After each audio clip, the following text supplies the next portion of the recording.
read-only FiOS gives you the same speed uploading for your files, photos, etc. as it does downloading as in HD movies.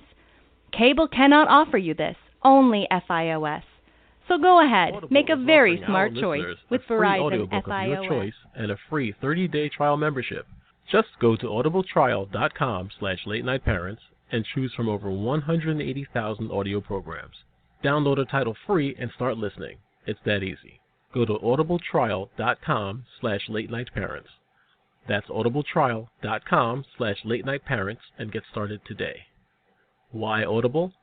Audible content includes more than 180,000 audio programs from the leading audiobook publishers, broadcasters, entertainers, magazine and newspaper publishers, and business information providers. Are you looking for some sick sports apparel? DHTK designed some of the newest and coolest brands such as Represent, Game Over, and Don't Hate the King. DHTK's vision is to integrate culture, fashion, and attitude that best represents the players and caters to us, the fans. Click on DHTK.com and subscribe to their mailing list for an automatic 10% off your order. If you are a basketball fan, follow DHTK on social media. Visit DHTK.com for more details. DHTK.com. You don't have to be a king to dress like one. Try listening to the Happy Hour Network on Blog Talk Radio. The Happy Hour Network features live shows such as Late Night Parents with Ted Hicks, Baseball, Beer, and Barbecue with Ted, Todd Vandenberg, and Lee Vowell, The Seahawks Show with Kevin Daggett, and NBA Full Court Press with Danny Thompson. You can also catch podcasts like The SWAT Show, The Earnestly Speaking Podcast, Cinema Savants, and The Tennis Scene, found at blogtalkradio.com/Happy Hour Network. The Happy Hour Network, radio worth listening host of to. Late Night Parents. We call it L&P Live. On Saturdays at 4:30 p.m. Eastern, we speak with game changers in the world of sports, technology, education, and product reviews. Why, you ask? Because parents do matter. Saturday, 4:30 p.m., Late Night Parents. We're live and exclusively on 1240 a.m. WGBB. And this is Ted Hicks, Late Night Parents, and yes, parents do matter. Tonight, our episode is called If Then Else. We have none other than, for the last hour or so, you've been hearing Poppy and Geoff Spencer, co-authors of the new book, 1 Billion Seconds, a fictional memoir. It's been really exciting, and it's really been a great, fun, very loose conversation, because I got to tell you, a lot of times, Geoff and Poppy, the people are either tight or they can't carry the conversation. And I kind of step in and say, okay, I'm going to have to carry this conversation, but I haven't had to. I've been blessed tonight to just listen to your sage advice that both of you guys have been able to give me on, and our listeners, on relationship and love and caring and dealing with spouses and, all the above, blended families, which is so, so important. I mean, I just love talking about that specific topic because I don't want to say it's a taboo, but it's kind of like, okay, a lot of folks are interested in the conventional family, but a lot of times, when two people meet, and it might be, a man and a woman, or it might be a man and a man, or a woman and a woman meet, they have prior relations or prior relationships, and, children have been spawned out of those relationships, and you get to that point of the blended family. So it's so good to be able to talk to a couple that's, I'm going to say the word seasoned, and I don't want you to, say, oh my goodness. You mean old? Person. I'll tell you guys this much. I'm 45, so I'm feeling a little bit old nowadays when I'm trying to get up in the morning. I'm like, oh my goodness, I got to do this commute again. But I tell you with that, we talked about the very best of mankind, because we talked about Orlando, what we saw with the tragedy there at the Club. But then you saw something else. And you guys talked about it also at 9/11. Where we saw it wasn't Democrats, Republicans, Independents. They were just people just joining together to make sure everyone was okay. Now, I have to move to pointing fingers or not pointing fingers, or playing the blame game. Because that happens a lot in my household with my 14-year-old daughter and my 9-year-old son. But I guess that's expected. But it's something when it happens amongst adults. And I'm sure in your world as relationship coaches, you see that very often. So I would like for you to share, some of your experiences or best practices that you could provide with how not to play the blame game, how not to point fingers at each other, all the above. Well, we just thank you, Ted. And it's great to be on your show. You're so easy to speak with, so it's great for us too. Thank you. We just finished an article that we were visiting with family in the Chicago suburbs, and one of our daughter's very dear friends lost her little girl on Father's Day in a drowning accident. 4-year-old girl. And so we just wrote this article, at the intersection of shame and blame, there's still a hole. Please fill it with empathy. We were just so shocked at the outpouring of love, yes, but of also the judgment that came towards these parents who were at the pool. 2 lifeguards were also right there. It wasn't that crowded. It just happened in the blink of an eye. And we didn't understand that. There didn't used to be that kind of parent shaming and blaming. And so it got us to thinking, I put on my psychology hat and I was like, okay, so what is it behind this human need that we have to blame and do that? And we couldn't understand. It's like this child was our child. I don't know if you remember back in 1987, there was this little girl that fell into a well, and she was called Baby Jessica. Yes. It might have been before your time, but it was like a 6-inch wide pipe that she fell down, which is hard to even believe she did. Remember that? I believe so. Yeah. Anyway, it was covered like nonstop on the news, and everybody was collectively held their breath and praying for that. There wasn't one comment about where were those parents when the baby was in the yard. How'd they let this happen? Right. Nobody did any of that. And it's like, how did we get away from this that suddenly? So unfortunately, Poppy, yeah. I have to break in for a second because only because at what point did we get to this point? How did we get to this point? Right. How did we get to this point where someone, a child is in a zoo or a child is at Disney World and these tragedies happen and all of a sudden the blame game starts. Right. And Facebook is just on fire and social media is just looking at the parents as being negligent. I mean, I felt so horrible for the parents. I mean, yes, I did feel bad for Harambe. I did, okay? But I felt bad for the parents, and I felt bad for the children that were in harm's way. I'm sorry, I just had to interject there. Of course, no, you're absolutely right.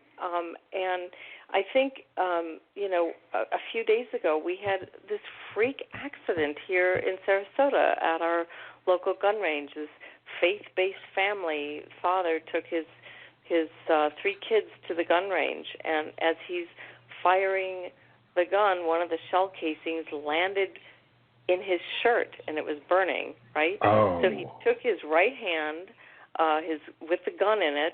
Unfortunately, he didn't put it down because it was a reflexive action that it was burning him, and he poked his fingers into his shirt, and the gun triggered and hit the wall, and then landed behind him where his 14-year-old son stood, and it ricocheted off the ceiling and killed the young man and killed his son. Oh man, yes.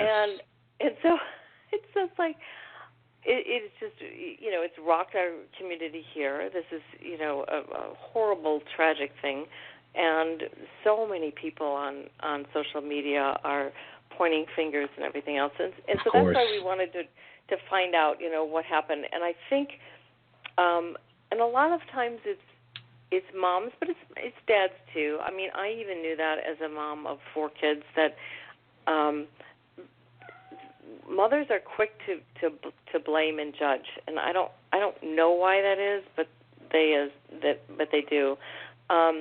There's a woman blogger, writer named Rihanna Maidenberg. She wrote an article about why we judge, and she said, a lot of times we put ourselves in that position and we say, well, it could have been any one of us. True. We judge the family, so we make the situation less painful to bear, so we can distance ourselves from this kind of heartbreak.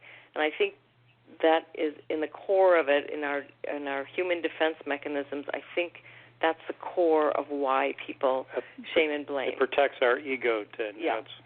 Yes. Because it could be us. When I was a parent in teaching kids to all of them to be potty trained or to sleep through the night or whatever, I didn't listen. I didn't follow the rules. I was I would be absolutely judged when it was potty training time and you were close to 3 years old. I sat outside the bathroom door with a little bowl of M&Ms. For every tinkle came an M&M. Okay, right. That is absolutely the wrong way to do it. I'm sure I would have been branded and everything else. I think my kids are okay now. They're all potty trained. Yes, they are. I bet you they are. They're okay. I don't think. But at the time, I didn't share that with a soul because I knew it would be, it's not the way it's supposed to be. I guess sometimes people also just wrestle with how to show and how to show empathy. And this is one of the things that it was nice when we were with our daughter recently in Chicago when this tragedy took place. When this was, this young girl, the 4-year-old, was a playmate of our granddaughters, and so they were all wrestling with, what do we do? How do we, And I said, well, as someone who's experienced this firsthand, to be the center of a community's grief, because when 9/11 happened, it happened far away. I mean, unless you were in the New York metropolitan areas, it was far away from all of us, Yes. So in my community in the Charlotte area, and my parents' community down towards Orlando, we were the center of focus. People wanted to be able to express what they had, and they came to us, with the doorbell was ringing regularly, people coming to the door. They didn't know what to say necessarily or do, but I always tell people is that whenever these things happen, just show up, Go to the homes of these people. Be there for them. There's nothing you're going to be able to say or do. It's going to make it better.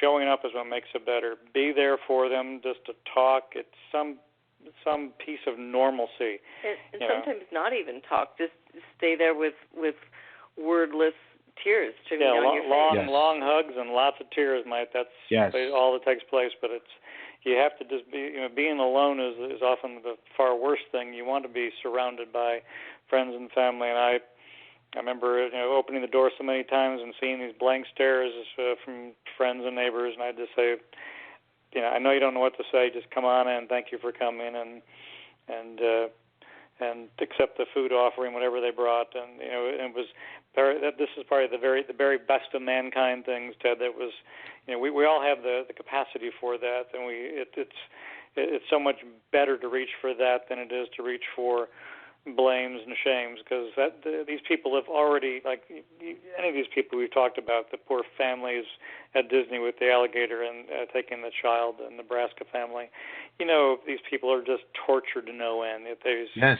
Yeah, and why would saying anything more doesn't do anything for anybody? Does that make you feel better by condemning these poor people? I mean, come on, we're better than that. But I think that's what it is. It is part of our human nature to do that, and I say that as a general statement. From a psychological standpoint, if we're trying to get some objective, rationale for why we do this, it's well, don't they know that they must be neglectful parents? It's like, no, right. Right. It's so not right. So, and especially with this current thing now. It's opened up a whole onslaught of this is why we need gun reform, and and it's like, oh my gosh, it's just it doesn't have relevance to grief at this point. And, no, it doesn't. So social media. One of the courses I used to teach was called Psychology of Social Interaction, and it was how we communicate face to face and virtually. And how we communicate today virtually is we call them like keyboard blamers. Because I don't think these people would say things to your face if they saw you. They wouldn't say, you shouldn't be so neglectful. You should have been watching. You should have not have guns. As they're sobbing over the casket of this young child, you're not going to say it then. Right. You're right. And if you especially if you could say to someone, have you ever been to a child's funeral? It's brutal. It's horrendous.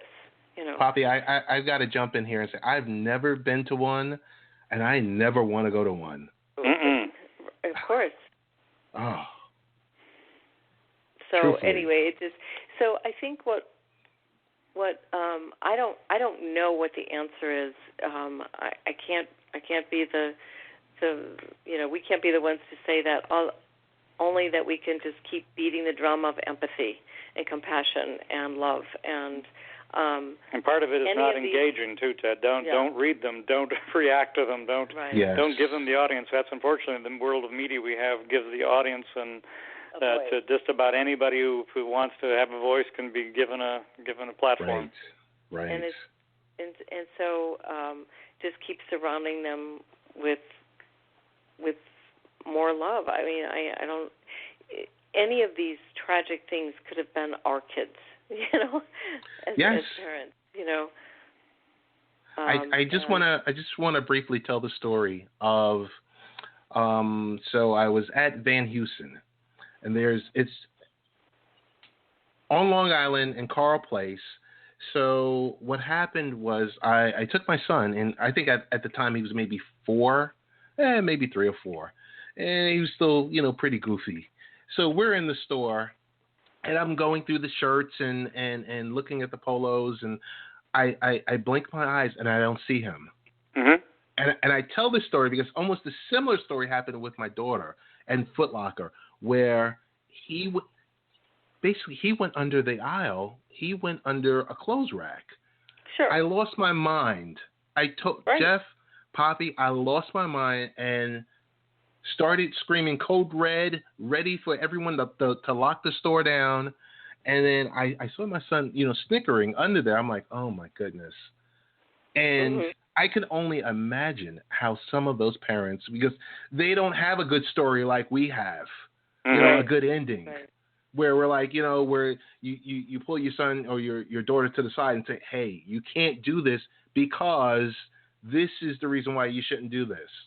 Where, it's the other story, and it's very hurtful. And I just, every day, I do go on social media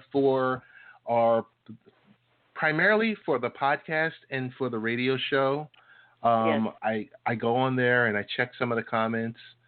And other than that, I'll post something on Twitter, something that's informational or something that's going to be helpful. But as for burning someone or ripping someone for being a terrible parent, nah, no thanks. No, we agree. It's not it. I don't know. When we grew up, I mean, we just grew up in a different era where we didn't have organized sports or athletics. We just went on the street and played, and everybody was in a big group, and everybody's mother's neighbor knew exactly where I was and where I should be, and you need to go home. And everybody knew everybody too. Everybody on the block was accountable and all on the same page. They had one neighborhood voice, and so parents are diversified now, and they have different values and different belief systems. So I think that also comes into play here too.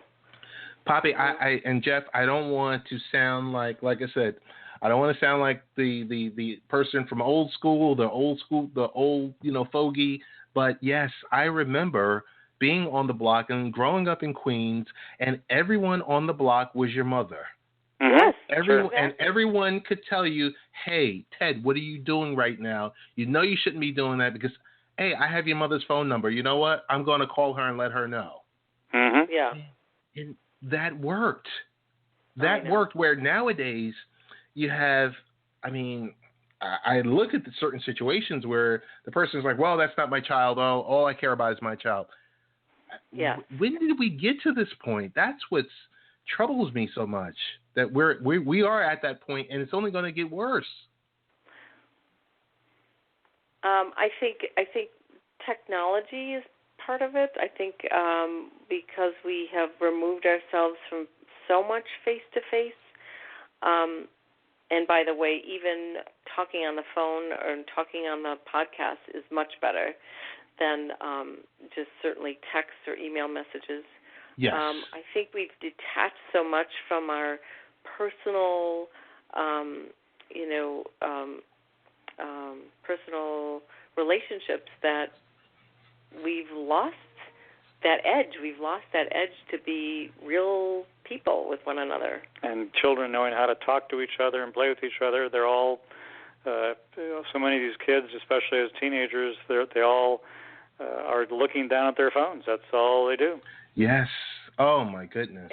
And we had a in my classroom when we talked about text messaging. You know, the students would say, "Well, I got a nasty text from my roommate," and I said, "Well, what did it say?" And it said, "I'm leaving. I left the room 5 minutes ago." And I said, "Well, how do you know that was angry? Where is the intonation in the text?" So we used to laugh about it. He goes, "Well, there was no punctuation, and everything was capitals and caps." Yes. So he was screaming. So he was screaming. He was screaming. Oh, okay. Now this is like 8 years ago. Now I'm like more text savvy, but and then so we started to dissect some of these text messaging and reveal, what do they mean? And so this is a language that our digital millennials, understand a lot more than like maybe you and I depend upon much more than a real conversation. They'll say I'm talking to someone, but they're actually texting. Right. Yes. Totally. So I mean, totally. You have that with your kids too. So, so that's why I think like even face to face. And getting back to something you said earlier, because your children are in the digital age and are digital natives, maybe, and this is just a suggestion, to have those heartfelt conversations might have to take place via text or email because that is their primary language at this point. You're so correct. You're so correct. So, yes, because face to face is often awkward. When I taught psychology, they won't answer a phone, but they'll answer a text. 68% of my students were introverted and were very uncomfortable with face to face. They were socially underdeveloped, and so face to face was really uncomfortable for them. So we oftentimes if I ever had one-on-one meetings at the end of the year for final projects and review, I would sit sideways and not look directly in their eyes because it was too uncomfortable for them. So I would speak very softly, and I wouldn't, you just have to know your audience basically. So that's a suggestion maybe for your son is to write a heartfelt letter or email and let him read it again and again on his terms and in his time frame. I really appreciate those tips because, where some people would feel, oh my goodness, you're talking to me. Yeah, no, you guys are talking to me, and I really, really do appreciate you taking the time out to give me some parenting tips.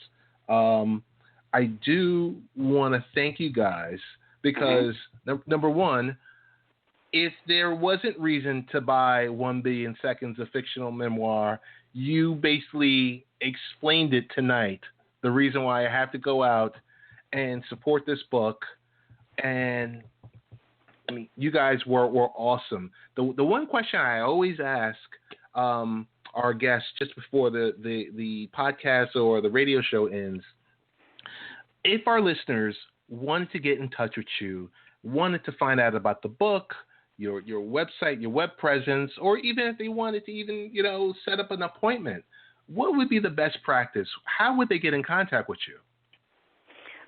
They could go on our Relational Coaches website. It's RelationalCoaches.com website, and we have a contact information. We have all that we do, what coaching is, how it differs from therapy, and we have coaching packages if they wanted to do that. We offer a 20-minute complimentary coaching to see if it's right for either one of us. And there are times, Ted, where we have referred prospective clients to a therapist because there's other more challenging concerns, or there's maybe some mental illness that they're not ready to move forward. They still are bogged down and need to get things cleared up. So we've gently declined and said, I don't think it's a good fit right now for either one of us. We're not going to take advantage of somebody, And our 1 billion seconds is the number 1 billion, BILLION, seconds.com, and that's where our book is. And it'll direct you to Amazon, and that's where the book is offered both in paperback as well as Kindle form. And our book, spoiler alert, big warning here, our book is very large. Think Harry Potter large. It's very nice. Big, and we have trimmed it though, and so it's currently in its second edition printing. So if you want the real large version, order soon before the end of the month, and somewhere in early August we'll have a new, tighter, smaller version, easier to carry to the beach if that's what you want. Yes. People are like, I can't take this thing on a plane. It's like, okay, well then get the Kindle version. But hopefully in another month or two, Poppy and I are going to record the book as well, so I'll have an audio version. So when you're making your commute back and forth for an hour and a half each time, you can listen to it that way. Wonderful, wonderful, wonderful. Wow. Hey, we are so appreciative, Ted. Thank you so much. It's been a blast being on with you. Hey, I do have one final question for you guys. Sure. What's next? Is there another book coming after this, or kind of you just going to handle the relationship coaching? What are your next steps? What do you guys envision for the next 6 months for your practice, or all the above? Well, right now we are just gearing up some book events and launching. We're having a premier book launch in Milwaukee, where I'm from, in the third week in September at an independent bookseller that's pretty promising. There aren't too many of them left. Right. So we're setting up those events. And then organically we're also promoting our book through various book groups and book clubs, and we hope to do that. And I think what our goal is in the new year is in 2017, is to take our trademark device that we made, the emotional clock, and prepare a nonfiction sort of how to communicate with that. With that as the premise of it. So I think that's our plan. Excellent. I want to give you guys a round of applause. You guys were wonderful. You too. Loved you so much.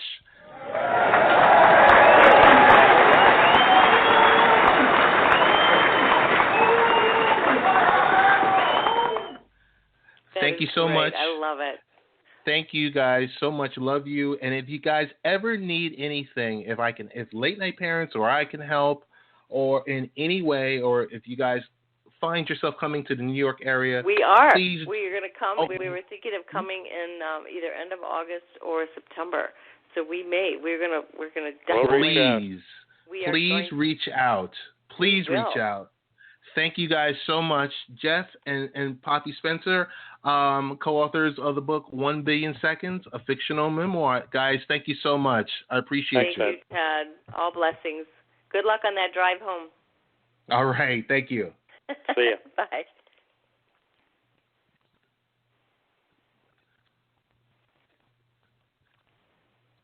Dude, there's nothing I would change about the Burger King grill dogs. Same. Nothing I would change either. They're made with 100% beef. They got the grill marks on there. Yeah, it's like grilled dogs. Oh. Grilled dogs. Get a grilled dog now at Burger King, starting at just $1.99. Price and participation vary. Dude, there's nothing I would change about the Burger King grill dogs. Same. Nothing I would change either. They're made with 100% beef. They got the grill marks on there. Yeah, it's like grilled dogs. Oh. Grilled dogs. Get a grilled dog now at Burger King, starting at just $1.99. Price and participation vary.